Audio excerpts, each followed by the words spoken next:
Okay, well, thank you everybody for joining us for another virtual Lunch and Learn. It's about week, I don't know, week 8, 10, 12, something like that of the COVID shutdown or safe at home. And I'm really excited to have all of you here with us again today.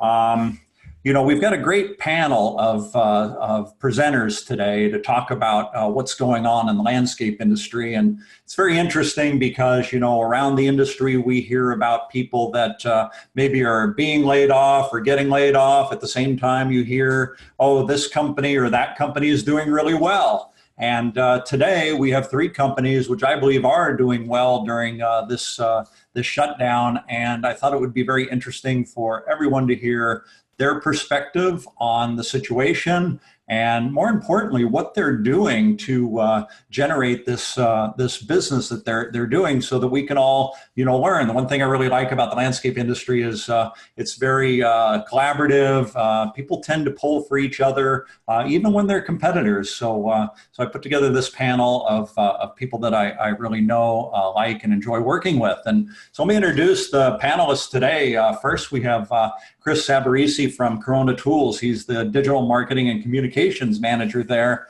And gosh, I've been working with Chris for a long time. We started Landscape Chat, about 9 years ago on Twitter. And Chris, by proof of that, is one of the real marketing innovators in our industry, I think. So Chris has done Landscape Chat, has done a lot of things for Corona. And a couple of things that I really appreciate about what Chris is doing now is on the Green Industry Leaders Network, he's got the premier podcasts that are going for our industry right now. If you haven't had a chance to listen to those, you should check them out. They're really exceptional. And then Chris is also doing a lot of Facebook advertising right now that is hands-on, showing people how to use Corona tools for different situations. And again, I think that's really innovative and interesting to do. So anyway, Chris, welcome to our virtual Lunch and Learn. Well, thank you, Richard. Also joining us today is Sean Connors from Horizon. And Sean, this is a very recognizable face, I know, for most all of you. Sean's been around this industry for 35 years. And, when I think about the successes he's had, both at Rainbird and Horizon is where I know him from. I know Sean as a really exceptional business leader. And as I was saying about COVID-19 and how your business is doing today, I know a lot of it has to do with the attitude of the business leaders. And I've always known Sean as a very can-do and action-oriented business leader. And I'm sure that translates into good leadership skills for his teams. And I know he has a lot to do with the success of Horizon right now. So I wanted to bring him on and have him on as well. So welcome, Sean. Thank you, Richard. And then last is Jerry DeJournette, who Jerry and I actually worked quite a few years together at Valley Crest. Now, Jerry goes back in this industry back into the early 90s as a landscape architect. He's also worked as a sales manager for TruGreen. And the other thing that he's done besides working at Valley Crest is he's now the vice president for Landscape USA for the Western region. So Jerry adds a really nice perspective to what's happening today in this conversation from he, Sean, and Chris all do have this perspective that's bigger than just the area that they live in. And Jerry, working with Jerry, one thing's for sure is he's got all this horticultural background and he really knows landscape. But the thing I really appreciated about Jerry when we worked together was his understanding and his business acumen. You felt really confident that things were going to be okay business-wise, that Jerry was managing well. So I think we're real fortunate to have Jerry on here as well. So welcome, Jerry. Thank you, Richard. So first off, I want to ask you guys, and this is a question, that I think we're all really wondering about. And Chris, we'll start with you. How are things going at Corona? We've been into this for almost 2 months now, and how are things? Well, I appreciate the question, and I have to say I'm very pleasantly surprised that things are going well. We're still up and operating. As you know, landscape was considered an essential business, as well as the agriculture, the garden side, and So as a supplier to that industry, we have remained busy, and it's been overwhelming. And that is in the face of the fact that this pandemic is, we happen to share the same name that really could have gone in, two different directions. And we're very glad that it went the way that it has, that people have been very positive, supporting us. And, it's been a good uptick in people getting active and out there in all the industries that we serve. Yeah, so Corona Beer wasn't as fortunate as you guys, right? That got a stain on its name during this, but you guys did just fine. Yes. Yeah. Okay. Good. So Chris is representing our manufacturing side, and how's it going for them on the end user side? Jerry, how's your business? Well, actually, it's funny. I'd have to say the same thing. Surprisingly good. It depends on the region. I think the East Coast has been affected a little bit more severely as it relates to enhancements or sales than we have seen in the Midwest and the West Coast. But honestly, my West Division operations have had some scope reductions, especially in the HOA and apartment, and obviously too in the elderly centers, the elder care facilities, but not nearly as many maintenance reductions as we expected, to be candid. It's, and honestly too, the enhancement side, we have more backlog this year than we had last year, which we're very excited about. We didn't expect that. One of the things that's happened is all the HOA homeowners are at home and they're looking at what's going on in their yard. We get a little bit more complaints, and things are raised up. But as long as we handle them the right way, that's actually turned into a considerable amount of enhancement work, which we're actually having a tough time staying in front of. And knock on wood, we have not had one employee yet get infected. And I seriously want to knock on some wood because of that. But so far, so good as it relates to the employees. And, on the maintenance sales across the board, it has been hard to sell maintenance because, especially because we do a lot of HOAs and the boards aren't meeting to approve jobs. But we really do feel like we've primed the pump enough with a lot of our clients, and we've done, the right projects and we've performed properly with with how we've handled the situation that when this thing breaks free, we'll have a good opportunity to get a lot of work. Yeah, that's interesting. I say my neighborhood, I live in a mature neighborhood, right? And but it still looks like a construction zone the past few weeks, because I think everybody's home and wants to get projects done while they're home. It's kind of interesting. So Jerry, from the enhancement side or maintenance side, I know you're a big advocate for water management and water conservation. How's that business been for you the past month and a half? Well, it's funny, each market's a little different. In our Arizona markets, again, we have a lot of irrigation techs and candidly, we could use more. We're constantly training. We always try and take our best irrigation techs and give them an underling, somebody that they will counsel and tutor to be their replacement or to grow the business. And honestly, right now, we're having a tough time finding enough of those folks. And the sales are just, because everybody is out seeing the houses, seeing the parks and any issues that come up, candidly, we're just not having any problem selling work. Yeah. So irrigation is going out the door like it's never done before because there are so many eyes on their properties, and the clients, our customers, which are the property managers, are approving it because they don't want to have to deal with the issues with the property owner or the HOAs. So candidly, we're doing all of our irrigation guys are booked, out weeks and in some cases months. Yeah, it's really good to see and good to hear, right? Because sometimes we use these times to really accelerate things like water conservation. I know we had big growth in 2009, 2010 when we were having that recession. People were looking for ways to save money, and water was one of them. So Sean, you're kind of sitting in between, right? The manufacturers and the end user. It kind of worked out good on the screen too. Yeah. How's it been for Horizon? How are your regions doing? How's business in general? Well, I'm glad to hear that Jerry's busy. That's awesome. But, first off, I'd have to say, and Chris alluded to it, that we must recognize that we've been very fortunate as an industry to be recognized as essential business. and been able to continue to operate.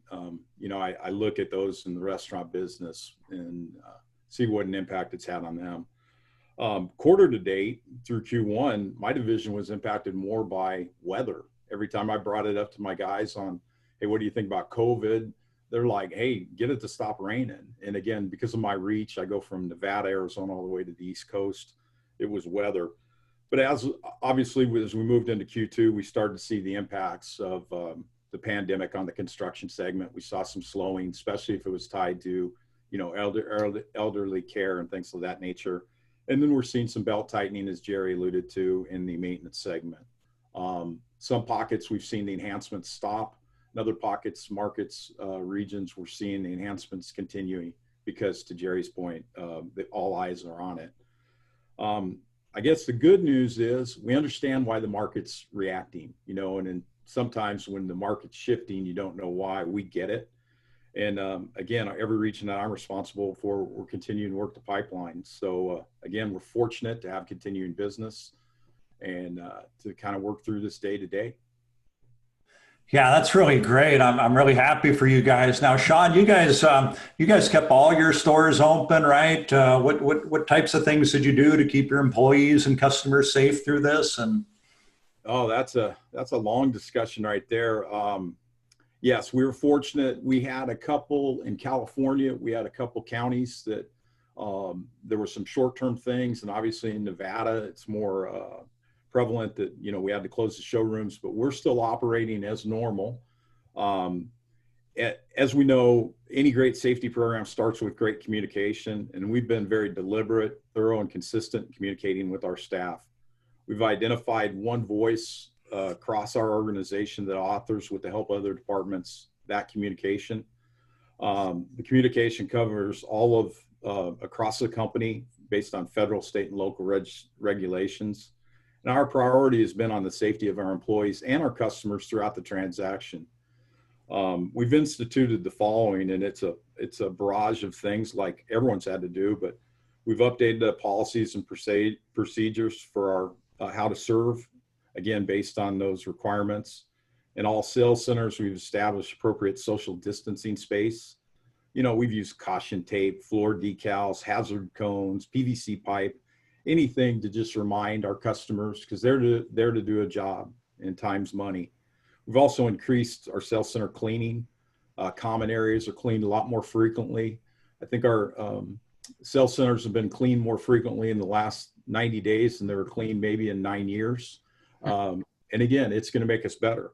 We've provided sanitizer spray for employees and customers to use at their desire.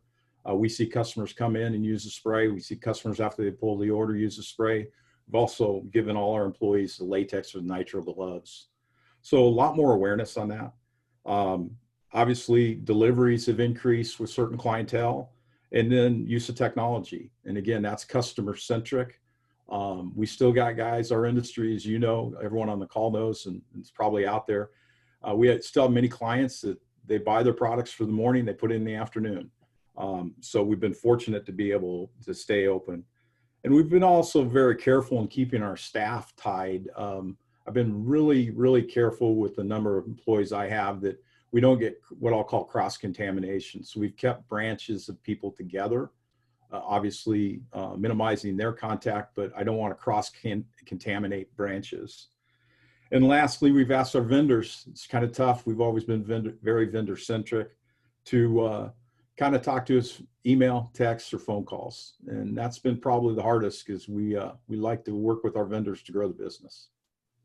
yeah, no, that's great. And, you know, sometimes things like this facilitate change, right? And things are already changing. People are always looking for more efficient and better ways to do business.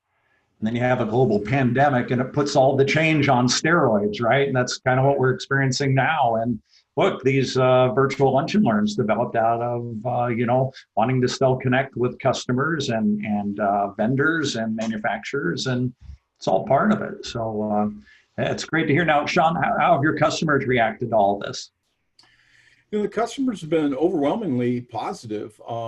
You know, it's every day they work, it's their sales and profit that they generate. And I think it's just been a more there's more awareness on how fortunate we are, again, going back to the industry, that we're able to work and continue to provide for our families. I haven't gotten out. I typically travel 30 plus weeks a year. I've been at home and in my Chandler office. So I haven't been able to interface with customers I normally would, but from what I'm hearing in our regular meetings, that the customers have been positive and been careful. And they're very concerned, like Jerry mentioned, with their staff. So yeah. You had mentioned it's a tight industry, and we don't want to see anything happen to anybody. So everyone's watching everybody. Yeah, great. Thanks, Sean. Chris, how about you guys from a administrative standpoint and a manufacturing standpoint? What are you doing to keep your workers safe? I mean, there's a lot of them working now. Yeah, actually, all the people who were working in the Corona office, we have quite a few people who were already working remotely. So I think we had that culture already integrated within our company. It was just interesting that the people who were working in the Corona facility, we got the memo that everybody's working remotely, and they got it to work within, we were all up and running within under a week's time. And so everybody who could work remotely is working remotely, and we still are now. There's limited like essential people who have to go in, oftentimes they'll kind of trade out, and somebody from accounting will go in, somebody from customer service will actually be in the office, but there's always, a lot of distance between them. The shipping and the warehouse team, that's I gotta say, if it wasn't for them, I don't know how we would get through this, but they are all working, they're all keeping their social distance, and still able to because it's interesting that through this pandemic that so many people have been needing tools. I mean, whether it's online or whether it's the customers like Horizon and our other suppliers, that they need the tools, and our shipping team and our warehouse has done a great job to get those out. I also had been in the office on Monday. I was going out for a call, and happened to notice that I've seen everything that they've installed, like the Perel things as you walk in the door, so that you can sanitize your hands. And I know that they've cleaned the office in terms of disinfecting and everything. And so I think they've taken a lot of precautions, and we're just now starting the conversations of how, what is the timing like to get people back into the office. So they're taking it very seriously. We've not had any issues with anybody kind of coming down with the virus or being impacted by that virus. So we're very fortunate there. And, it sounds like the management team is taking it seriously and making sure that we're all staying safe. Yeah, well, it's kind of interesting too, Chris, because everybody I know that's working at home that used to work at the office is telling me how much more productive they are at home, right? Those people the time stealers aren't taking their time. I was going to say, and by productive, you mean the fact that you'll be sitting there working, and it's like you look down at your computer, wow, it's already 7 p.m. and I didn't realize how late I was working. So yeah, I'm sure they're enjoying the benefit of that.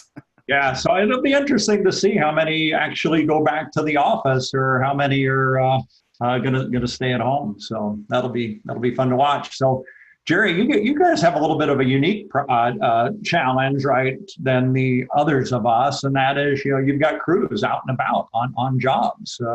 What are you guys doing to keep the distancing and keep them safe? It's been interesting because you're right. There's two different groups. We have, our management team that does typically work in the offices and has a lot of meetings. And with those guys, we've gone very Zoom meeting, and we've all had to learn how to do Zoom meeting with our customers, with our internal staff, literally, doing whatever we can to keep the communication open.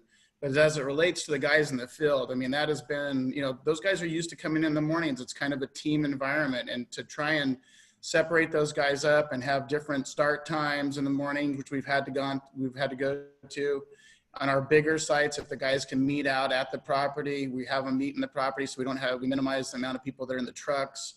And then honestly, trying to make them take it seriously, guys. It's your best interest. We don't want you to get sick and then possibly take it home. Especially if you have older people that you live with or whatever. Just really trying to make them understand that it's not just us, trying to do what we have to as it relates to our clients, but also for their best interest also. So we have also our offices. We rotate our managers in at different times of the day. And I think our company, Dennis Dautel, the owner of our company, did a great job early on of realizing that, hey, we have to communicate. And I thought Sean made a great statement. You got to get the communication out to not only your customers, but to your suppliers on how we're going to handle business. It's okay to drop off your product and just leave a note, and we ordered it. We know we need it. You know, you don't have to come into the office to meet with us. We also put together some packages for our crews to take out to the field because of the HOA clients. A lot of them were like, hey, why are you guys out here? You know, it took them some time to understand that we were essential to, you know, their environment, to make sure that, you know, we maintained the irrigation so that they weren't wasting water in areas where there might be a broken head or two, that we cleaned up the property. A lot of what we do is debris removal. And so, you know, there's a lot that is essential, you know, in the work that we do. And we put a document together that we actually handed out that had the CLCA description that they had put together, which is the California Landscape Contractors Association, had done a really good job of putting a document out that we used and put in our trucks to give to the clients. And honestly, a lot of our guys got stopped early by the clients wondering why we were out on the sites, and we gave them that package. We also gave them the state protocol that would have been issued out to prove that we were essential service. And so after the first couple of weeks, it actually changed, where the customers were like waving at us and thanking us for being out there, from initially like being nervous that, you know, that we were in their environment. So, you know, and honestly too, we've also given a lot of care packages to our clients that included like hand sanitizers and masks, obviously logoed, but, you know, at the end of the day, you know, we're still in the sales environment and customer service environment. And to, you know, what Sean was talking about too, all of our trucks have probably never been cleaner. And, you know, we've always preached, you know, clean trucks and clean inside, but literally, you know, it's a spit shine at this point in time, you know, and we have sanitizers that we actually started making them at the office because we ran out of products. We had to make our own sanitizers. We got dollar spray bottles from the dollar store, and tons of rolls of toilet paper and paper towels that we brought out, just anything that we could use for cleaning and disinfecting. And so, you know, I can tell you right now, our fleet's spotless, and there's a reason for it. And honestly, to your question earlier, or to your point earlier, you know, we expect this to continue on. And if anything, we'll have learned from this to try and make sure that we are and stay in front of this in the future. Yeah, so Jerry, you guys are doing a great job. You know, I see more and more of your trucks around Southern California every week. So I know your business is growing. I know you guys are doing a great job. You know, the jobs I see are looking exceptional. Are you doing anything differently today, you know, to win sales or get sales than you were doing back in February? Oh, I mean, obviously you know, it's a different world. So, you know, one thing I will tell you, in our environment, pictures. Yeah. You know, to sell the work to, you know, because the customers aren't out. Our property managers are very rarely do they want to walk the jobs with us. So we have an app that we use on our phones that we literally take a picture, send it to them directly, and then they can actually approve the enhancement right there on their phone or on their computer or the laptop, whatever they have. And then also after the fact, you know, we're sending pictures before and after pictures, because again, you know, the customers aren't seeing the job, you know, and we want to make sure that they're not just having to take our word that it was completed in the manner that we proposed it. So we give a lot of after pictures, because obviously one of our biggest concerns, especially in our retail markets and our apartments, is, you know, whether we're going to get paid. And so we want to make sure we're doing you know, putting our best foot forward to make sure that they are seeing that we're doing our job, that we're meeting our service requirements. And then if we propose a job, that we're following through on the backside. But yeah, a lot of Zoom meetings, a lot of pictures, and then obviously a lot of care packages that we're not only just sending out to the offices, because a lot of people aren't in the office anymore. We've actually been given, and people have been very upfront with where they live. We're sending packages to their houses right now, you know, with our logos on it, and thanking them, you know, with sanitizers, anything that we can come up with that we think would help their environment. Bottled wine doesn't hurt every once in a while either. So anything that we can do to keep everybody, you know, looking forward, that's the idea. Yeah, those are great ideas. And, you know, when you talk about the video capabilities or the photo capabilities now in the landscape industry, you know, that really helps your customer too, right? Because they're able to make a quicker decision. They don't have to drive out or see the job or leave work or check something. So I imagine they're really enjoying that too, Jerry. Yeah, the technology. And, you know, luckily we had put together a system that we had internally that we had already started using, but candidly, made us expedite how we manage our irrigation techs too. All of our irrigation techs now are getting handheld tablets that we use, that we do everything out in the field right there. Again, include the pictures, bill it right out in the field. We actually have GPS tied to it so that they can see that we were indeed on site during those time frames. And it really just helps us too on our collections to make sure that we can always justify the time that we're out on the jobs. So yeah, I mean, technology is what it's about moving forward. And honestly, again, to Sean's point earlier, this is something that we, hope to be able to utilize and, honestly expand on in the future. Yeah, that's great. So Chris, I know you're a marketing guy and you've been really creative over the years. Anything you've changed to help sales in the past few months? Yeah, so obviously with people not being able to go out and having to be quarantined, stay at home, and they still want to get out and do activities, whether that's gardening, landscape, that kind of stuff, that we really saw an increase in e-commerce. So I mean, obviously people were going online buying things. And one of the things that I implemented was doing things like, Facebook Lives and just doing videos to reassure people that, hey, if you need things, that we're open, we're available to kind of get out there. And I think it's been interesting, the feedback that we've gotten. I mean, one, as I mentioned earlier, that since we share the same name as the pandemic, that we've just seen a great outpouring of support saying, hey, this is the Corona that I want, and it's helping me get through this this period. So that's been really great to see that. But it gives us an opportunity to connect one-on-one with these end users and people who've been actively out there and supporting us. It's an opportunity for us to kind of give back to them and just say, thank you so much for your support.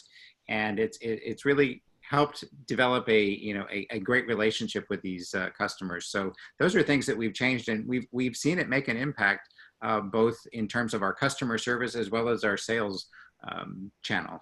Yeah, that's great. And your online sales, that's you're not discounting or anything. That's like a full retail price, right? And people are still finding you, and you're getting good business from that. Yeah, and we actually have seen, I mean, one of the things that we've always had on our site was if they sign up for a newsletter, they get a discount, right?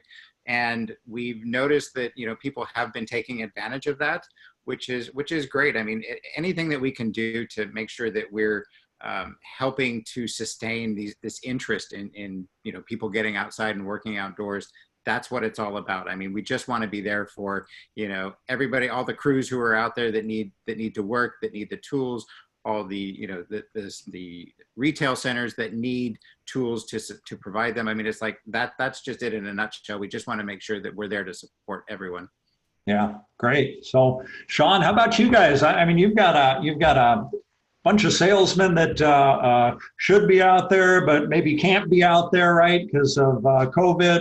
What are you guys all doing? Well, first, I got to respond to Chris's online comment that as a representative of wholesale distribution, we prefer to use our online tools. I got to get that out there. But sales, we supply the professional trades. So we're profitable and we have good sales when they do. So, to us, it's a mindset. We have to look at sales and we have to look at profitability because at the end of the day, we can either complain about the headwinds that are facing as an industry, or we can decide to focus on what we can control. Now, I'm proud to say that the employees of Verizon are working hard to differentiate through customer service, new products and services.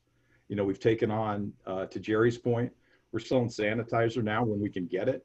We're asking all of our customers, what do they need new from us? We're talking to them on a regular basis on hours of operation. We're trying to be deliberate in finding new ways for our customers to be profitable. Because again, if our customers aren't profitable, we're going to just have bricks and sticks and trucks sitting. So we got to focus on them. One thing unique to COVID was this pandemic was unique that we had some notice. We all saw what was happening in China. So one of the things that I'm proud at Pool Corp Horizon, that we started our business thought process early. So we started making changes to minimize the impacts because we knew that there were going to be headwinds. We knew there was possible sales reductions.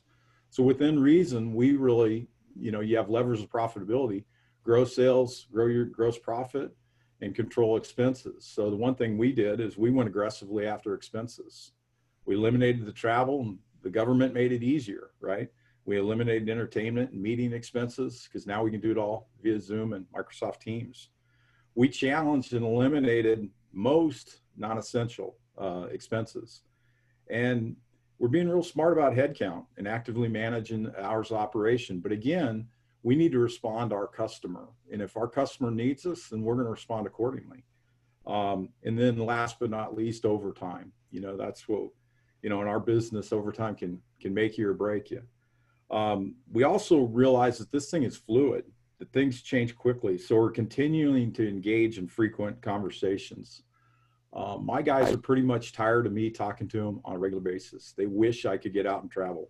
They hate that I have access to email and text. But with all that being said, we would like to enjoy more normalcy, and the sooner the better. But again, we're going to work hard, and just it's mindset. We got to solve for it. Yeah, that's so true. And, you know, the one thing I'm hearing a lot of is, well, you know, so-and-so had some layoffs. And then you say, well, you know, boy, in places like Southern California, business seems like it's booming and going very well. They'll say, well, maybe they're in a region that isn't booming like California, that maybe there's good pockets and bad pockets. I know Southern California is doing better than Northern California, for example. So, Jerry, are you seeing differences in the amount of business being done in certain areas across the West? Has that been your experience, or have you heard of this, or does it seem pretty steady? Well, I oversee California, Arizona, and Colorado, and honestly, all three of my locations have been as busy as they've ever been. Candidly, the maintenance sales has been tough because it's been difficult to get contracts signed and get those things, implemented. But on the enhancement side, it's continued to be great. And, we thought early on, hey, you have two mindsets here. Either you can just kind of consolidate down and try and save all the overhead costs that you possibly can, or you can use this as an opportunity. And I've always found the best, defense is a good offense. And so we have not laid off our employees. We've heard some of our, competitors have, minimized their overhead a little bit. Maybe even use this as an opportunity to not have as many guys out on the cruise. And we totally took the opposite. We want to come out of this swinging. And so we want to make sure that if we have a service contract, we're living up to that service requirements. Even if it costs us a little bit on Sundays or Saturdays to get some guys out, because we had guys that didn't come in. Right now it's really hot in Arizona the last couple of weeks. So we've had to work some overtime on the weekends just to keep the guys safe, because we don't want them out there in that 100-degree heat all the time. So every place has been different. I can tell you the East Coast has been affected a lot more than the Midwest and the West. We've not done as well out on that area, mainly because I think it's, the mindset out there is they really don't want us out on the sites. We have a lot more apartment complexes on the East Coast and a lot more retail centers. And those have definitely asked us to reduce services and step back. We just have not seen that as much in the Midwest or the West Coast. So right now, we feel like we're in a good position as it relates to where we're going to end up afterwards, because I think we've done the right thing on how we've handled our services with our clients. That's great to see, Jerry. And, one thing's for sure, as I call people and talk to them around the country, you can tell by the tone of their voice, if they're feeling like it's good or bad or opportunity or, gee, I'm just going to wait until this is all over and then it's going to be good again. And we know that's probably not true. But one thing I notice is when we're ever talking to you or people on your team, you guys are very positive and motivated. And I think it's making a big difference for you guys. So I'm glad you're able to share that. So, Chris, what about you? Are you guys seeing different pockets across the United States, or is it all good? Or we're not. Everything seems good. We do most of our work through our distributors, and that has continued. We are actually seeing, increases in orders. So, it's kind of played with our forecasting and tried to make sure that we have ample product in, and by region, that really hasn't had an effect. And of course, then we've seen that increase in the e-commerce, and that just pretty much spans the country. So nothing regionally to speak of. Yeah. Okay. All right, great. And Sean, how about you guys? You cover a good portion of the country. Yeah. Absolutely. You know, even in a normal economy, we see that markets act and react differently. We're seeing the same thing with this. Again, weather, you know, I have some stores in the Virginia market. We're still facing some weather issues, but we're seeing COVID impacting us differently. And then, you know, I think from a recovery standpoint, the stay-at-home edict, we're going to see some different recovery based on markets. But again, I'm fortunate to represent Arizona, Nevada, and Texas, Florida, and those are some of those that are some of the states that are going with some earlier, you know, releases, if you will, letting people get back and trying to get some normalization. So we're fortunate. We're all hoping for a V curve type recovery, a quick bounce back versus that big long U that we dealt with in the last financial recession. So.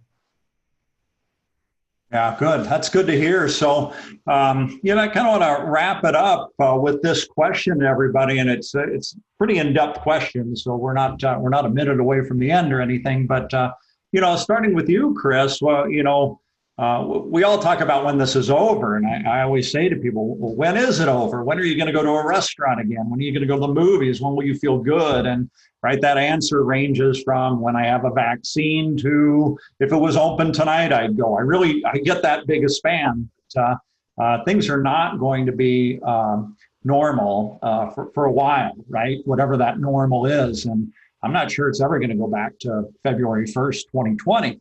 So, you know, what are some of the major things that you see, Chris, for going forward for sales and operating as a business for Corona Tools? Well, I think we've definitely, I've had a lot of conversations with, you know, folks in the industry and try to get their feedback and what do they think is going to happen. And, you know, obviously nobody has a crystal ball to figure this out, but there seems to be this consensus that we're not going to see this same level of momentum that we're experiencing now during COVID. I think that there's going to be some people who obviously go back. They want to spend their time going out to eat or, you know, going to the movies, those kinds of things. And I think we'll see that. But I think we've also seen people who've invested time in, you know, projects that they want to do around the house or in their landscape. And I think that's probably going to continue. I think they've, you know, had some great experiences with that, whether they planted a garden or something. They're not just going to walk away from it. They're going to see that through. And I think there's going to be other things like, you know, whether it's the need for, you know, like we talk a little bit about, there's going to be a food shortage. So people want to grow food in their house. They want to have that security that it's always there. And I think this COVID is going to always be in the back of their minds, you know, similar to like a Great Depression, if you will. I know my grandparents, they lived through that, and it's like that changed their lifestyle, how they live. So I think there's going to have lasting impact regardless of, you know, where you are in life. But it's like you're going to remember these kinds of things, and you're going to continue to. We feel that there's going to be people who are actively out there and wanting to participate in outdoor activities in their gardens, in their landscapes. So we do see that this is going to continue. Yeah, it's interesting because you know, the whole foodie movement across the U.S. and a lot of people are really paying attention to who was cooking what. And a lot of people were taking control of their food, right? They were growing a lot more food in urban areas so they could, you know, eat it at their own table. And this has kind of accelerated that too, you know, to have control of it. So it'll be interesting to see, you know, what happens and how the restaurants do, right? From that standpoint, I think a lot more of us will be growing food in our yards. So I know a contractor up in Bakersfield, and he's doing raised garden beds, and he's advertising that, and people are having the opportunity to get a bid, and he does it by raised bed, and his business is going really well right now. So I think it's going to be here for a while and just generate more and more opportunities for all of us. Sean, what about you? 6-8 months from now, how do you see business for you know the industry? Well, if I was that smart, I wouldn't be on this call. I'd be doing something else. So I don't know if I'm equipped to answer, but I also know that hoping for quick recovery, that hope's not a business strategy. So, you know, I have to reflect back. One of the maybe the only beauty about being old is you've lived through some crisis, you've lived through some of these downturns before. And I think in reflection of the last crisis, we didn't know how long that recession would last and really what would be the catalyst for recovery. And this is a different time and place, and there's a different consumer confidence, at least if we can get through this quicker. I feel that good businesses with good leadership or customer centric will solve for this. It won't be easy, but the best always recover. They always survive. What Horizon's going to do is we're going to make sure that our staff is right sized to deliver our value in the marketplace and fuel our growth. We understand that we supply to the professional trades, so we're going to continue to look for those product niches that Jerry and the rest in the landscape side and the maintenance side are looking for. And we're going to look for new, product extensions that'll drive our sales and profitability. And then last but not least, we're going to continue to look at technology to better serve our customers and increase our capacity. So, it's going to be with us, like has been mentioned. We're not going to forget this one. Yeah. Yeah. So I was wondering, and we've got a question here too. Have you or any of you guys talked to any developers? This is one, housing developers is one area where we have maybe heard a slowdown. I've talked to some landscape architects, or especially in the irrigation area. They say their business is good for 6 months out. But has any of you talked to developers and heard what developers are saying right now? Well, we went golfing the other day with a couple, to be honest with you, because the Inland Empire opened up, which was thankful. We finally able to get out, and honestly, they're still rocking. To your point, our biggest lead, and we've all known this. I think a lot of us in the business, we always look to landscape architects, because if they're busy, then that usually means we're going to stay busy down the road. And we're hearing that they're still working. I have a lot of friends still in the Northwest, and I know they're very busy up there.